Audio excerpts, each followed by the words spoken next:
Yo, what's good YouTube? ZAMCRO here, aka Scoot, back with some more March Madness content. We've got some more pool play. We've got Game 3 versus Rewt8100, as you can see on screen. He's got a pretty scary squad. He's got Superior, Infernape, Kingler, Mamoswine, Clefable, and the Zapdos. He also has Kling Kling's baby form. I think it's just Clink or just Kling, one of the two. And he's also got Tyranitar, both of which are benched. And he decides to bring the 6 months that you see on screen. So immediately I noticed that he has 3 different potential Stealth Rockers, 2 different Defoggers, and that's just about it in terms of hazard and hazard removal.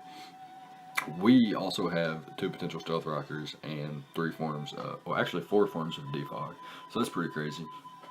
We've decided to bring, as you can see on screen, Landorus, Therian, Mega Alakazam, Infernape, Scizor, Rotom Wash, and Oricorio Fire. So we've got Landorus, Therian with the Rocky MZ and the Adamant Nature, Stealth Rock, Earthquake, Stone Edge, and Explosion. We can go boom on some certain threats, which is really nice for us. We have 248 HP EVs and 208 special defense EVs. Allows us to get Hidden Power Ice from Zapdos, Hidden Power Ice from Infernape, Leaf Storm at +2 from Superior, I think. Or maybe that's just a regular Leaf Storm after Stealth Rocks. Don't quote me on that one. And we can take an Ice Shard from full, which is really nice. Stone Edge hits the Zapdos, Earthquake hits basically everything else, and then we've got Explosion, like I said, just so we can go boom on something and get it out of the way.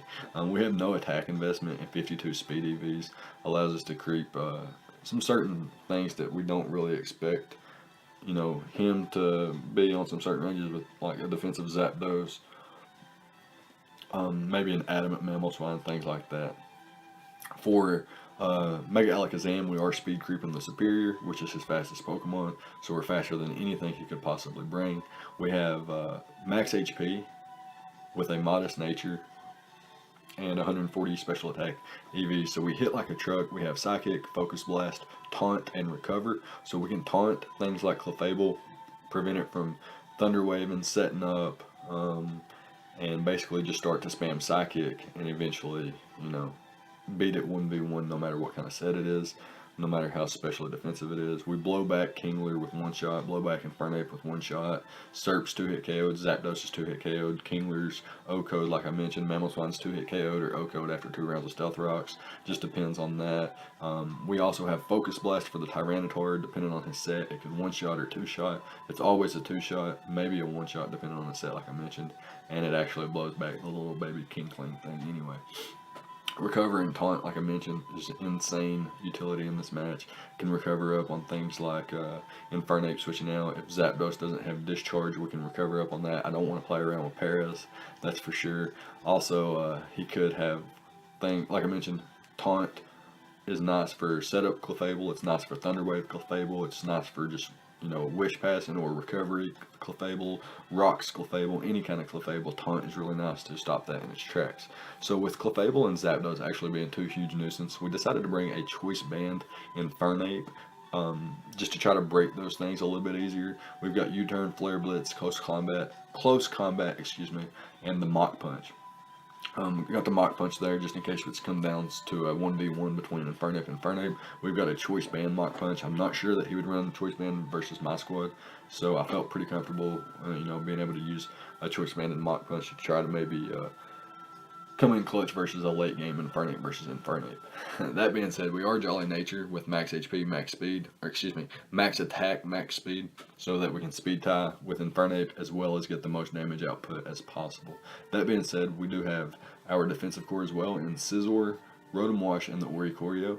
Scizor being an Aqua Berry variant, can come in on Leaf Storms from Superior and then take the incoming Hidden Power Fire. Can also take a Heat Wave from Zapdos or a Flamethrower from Clefable with our Aqua Berry. We have U-Turn, Bullet Punch, Roost, and Toxic. We are a Careful Nature with max HP, max Spadef, almost max Spadef that is. Really good check to Superior and Clefable with U-Turn and Bullet Punch. We also got the Toxic to catch things like Zapdos upon switch in, things like Infernape upon switch in. It's really nice for us. And then Roost for longevity. Next up we have Rotom Wash, which is a Leftovers variant with a Bold Nature, mostly defense, I almost said max defense, but we've got a little bit of special defense investment as well to avoid a 2-hit KO from freeze dry from a life orb mammal swine that doesn't have a special attack decreasing nature. We have Bolt Switch for basically his entire squad, except mammal swine, which we will always click Hydro Pump versus. And then we've got Thunder Wave to catch a potential SERP on the switch in, which could be nice for us. And then we've got Defog to get rid of rocks, which is very crucial for our next Pokemon. Oricorio Fire, which has leftovers as well, is a Calm Mind variant with Revelation Dance and Hidden Power Fighting, as well as Roost. So if my opponent does have Leaf Storm, Hidden Power Fire SERP, it is walled by Oricorio, and if he has Hidden Power Rock, then Scizor does the job at blocking that bad boy. This is also a pretty solid switch into Infernape that doesn't have Stone Edge or anything other than something like U-Turn and Dual Stab, so that could be something there. We do have the Hidden Power Fighting for the Tyranitar, his only fire resist outside of Kingler and the Infernape, which isn't really a fire resist. And I'm a flying type as well, so I don't see Infernape really staying in unless it has the edge and has already saw my leftovers, because it could expect me to be something like Chartyberry.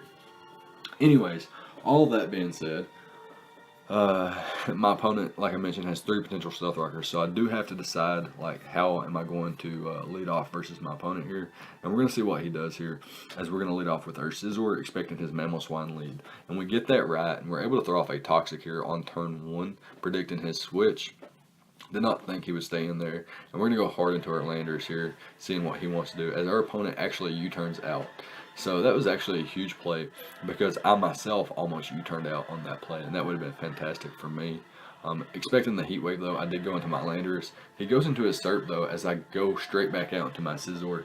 And here I'm going to go for the U-turn, except I get fully paralyzed. So that's the first sign of RNG, and it's influenced the game slightly, but we can come around this.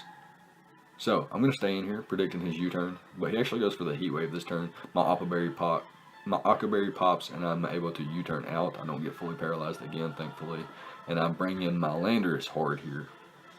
As my opponent U-turns out here, that was kind of ballsy, and goes out into his SERP. So SERP was a huge issue. It blows through my Rotom. My Scizor is now poisoned, and if he's Choice Scarf Glare, that could be an issue. And if he's, like I said, if he's Choice Scarf at all, Leaf Storm into Leaf Storm is could really do a lot of damage to my team outside of things like Infernape and Oricorio. So I did say in my head on the turn I got paralyzed, I was like, okay, I'm gonna get my rocks up. And the turn I get my rocks up and he brings SERP in on my Landers, I will blow up. I'm gonna explode here. So he goes for the Leaf Storm, does 42%, and I'm gonna explode right here and take down the SERP. So that issue is gone. And he brings in his Infernape here as I bring in my Rotom Wash. It was probably my best bring here to bring in at this point. And he just U-turns out, as I'm going to Volt Switch out as he brings his Clefable in. I'm going to go out to my Mega Alakazam, and I'm just going to taunt this thing. I don't want him to do anything weird. I'm just going to taunt him here and see what he wants to do. And my opponent actually makes a solid play here and just goes for the Moonblast. Not too bad there. I can start spamming Psychic here. As you can see, it's doing close to 40%. And I'm going to win this exchange because I do have Recover. What I can do is taunt him on the following turn. But my opponent gets a special attack drop. So that's the second sign of RNG here, starting to influence the game a little bit more than it should. We've had a full para and we've had a special attack drop already. So I'm going to recover up, get a little bit of health back, as he actually makes another really good play, expecting me to do something other than taunt as he gets his rocks up. So I really wished I would have taunted there. However, I'm going to go straight out to my Oricorio here, and I'm going to take a round of rocks, and I'm going to try to roost up and see what my opponent wants to do at this point. And I do get back near full, but he lands a Toxic here, and that's really unfortunate. I didn't expect him to have Toxic, but that's a really good bring on his part. And he's going to switch out to his Zapdos here as I click the Calm Mind. So now my idea is to just 1v1 this, try to beat him down with my Revelation Dance, but it only does 32%, and his Discharge does quite a bit, as I did get a special attack drop when I switched in with my Oricorio, so my Calm Mind didn't put me at +1. So 32 is actually pretty decent damage, but just not what I wanted there. Had it been at +1, it would have knocked him out. So that was the third the third influence of RNG at this point. Had he not got that special attack drop on my Oricorio as well, I would have been able to take out the Zapdos already and be at a decent amount of HP with my Oricorio. Or just sacked it off and went from there. And, you know, forced something in that he didn't want to bring in initially. So, yeah, really unfortunate there. But the Toxic is racking up on the both of us here. And what I'm going to do is hard switch out into my Infernape, expecting his Roost here. One more Roost plus Toxic damage will put him in range of Flare Blitz here, even if he is a max defense nature.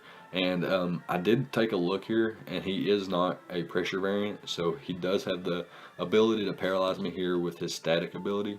So I'm going to risk it here with my Flare Blitz. I go for it, and I said in my head, there's no way that they're going to paralyze me. There's no way the Hax Gods are going to get a full para off a Glare, 2 special attack drops, and then paralyze me here.